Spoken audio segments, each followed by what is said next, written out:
Why are you boring? Yeah, I ask myself that frequently. We're trying to dig a hole under LA, and this is to create the beginning of what will hopefully be a 3D network of tunnels to alleviate congestion. So, I mean, right now, I think one of the most soul-destroying things is traffic. It affects people in every part of the world. It takes away so much of your life, and it's horrible. It's particularly horrible in LA. I think you've brought with you the first visualization that's been shown of this. Can I show this? Yeah, absolutely. So this is the first time, we're just to sort of show what we're talking about. So there are a couple of key things that are important in having a 3D tunnel network. First of all, you have to be able to integrate the entrance and exit of the tunnel seamlessly into the fabric of the city. So by having an elevator, sort of a car skate that's on an elevator, you can integrate the entrance and exits to the tunnel network just by using 2 parking spaces.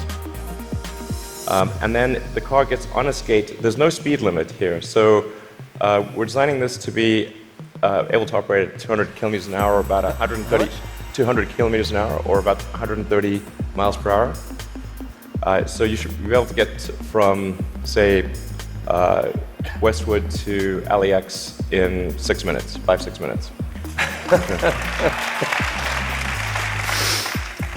So possibly initially done as like on a sort of toll road type basis. Yeah. Which I guess alleviates some traffic from the surface streets as well. So I don't know if people noticed it in the video, but there's no real limit to how many levels of tunnel you can have. So you can go much further deep than you can go up. The deepest mines are much deeper than the tallest buildings are tall. So you can alleviate any arbitrary level of open congestion with the 3D tunnel network. This is a very important point. So a key rebuttal to the tunnels is that if you add one layer of tunnels, then that will simply alleviate congestion, will get used up, and then you'll be back where you started, back with congestion. But you can go to any arbitrary number of tunnels, any number of levels. I mean, you started Tesla with the goal of persuading the world that electrification was the future of cars. Yeah. And a few years ago, people were laughing at you. Now, not so much. I mean, okay. Well, I mean, one of the things that people are so excited about is the fact that it's got autopilot. And you put out this video a while back showing what that technology looked like, or would look like. Yeah. There's obviously autopilot in Model S right now. Yeah. What are we seeing here? Yeah, so this is using only cameras and a GPS. So there's no LiDAR or radar being used here. This is just using passive optical, which is essentially what a person uses. The whole road system is meant to be navigated with passive optical or cameras. And so once you solve cameras or vision, then autonomy is solved. If you don't solve vision, it's not solved. So that's why our focus is so heavily on having a vision neural net that's very effective for road conditions. Right, many other people are going the LiDAR route. You want cameras plus radar is most of it. You can absolutely be superhuman with just cameras. Like you could probably do 10 times better than humans with just cameras.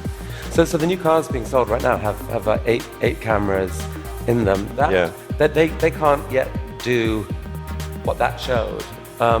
When will they be able to? I think we're still on track for being able to go cross country from LA to New York by the end of the year, fully autonomous. Okay, so a car, by the end of the year, you're saying someone's going to sit in a Tesla without touching the steering wheel, tap in New York, off it goes. Yeah. Won't have to ever touch the wheel by the end of 2017. Yeah, essentially November or December of this year, we should be able to go from all the way from a parking lot in California to a parking lot in New York, no controls touched at any point during the entire journey. This is allowing you to dream of this really ambitious idea of sending like many people to Mars in what, in 10 or 20 years, 20 years time, I guess. Yeah. In the next 20 years. And you've designed this outrageous rocket to do it. Help us understand the scale of this thing. Well, I think visually, you can see that's person. Yeah, and that's the vehicle. So if that was a skyscraper, that's like a 40, did I read that? 40 stories? Yeah, maybe a little more, yeah. The thrust level of this is really, this configuration is about 4 times the thrust of the Saturn V moon rocket. 4 times the thrust of the biggest rocket humanity ever created before. Yeah, yeah. I mean, as one does. Yeah. I mean, in units of 747, 747 is only about a quarter million pounds of thrust. So so there are for every 10 million pounds of thrust, there's 47. So this would be the thrust equivalent of 120 747s, with all engines blazing. And so even with a machine designed to escape Earth's gravity, I think you told me last this thing could actually take a fully loaded 747, people, cargo, everything, into orbit. Exactly. This can take a fully loaded 747 with maximum fuel, maximum passengers, maximum cargo on the 747. This can take it as cargo. So based on this, you presented recently this interplanetary transport system, which is visualized this way. And this is a scene you picture in 30 years' time, 20 years' time? People walking into this rocket. I mean, I'm hopeful it's sort of in the 8 to 10 year time frame. Aspirationally, that's our target. Our internal targets are more aggressive, but I think,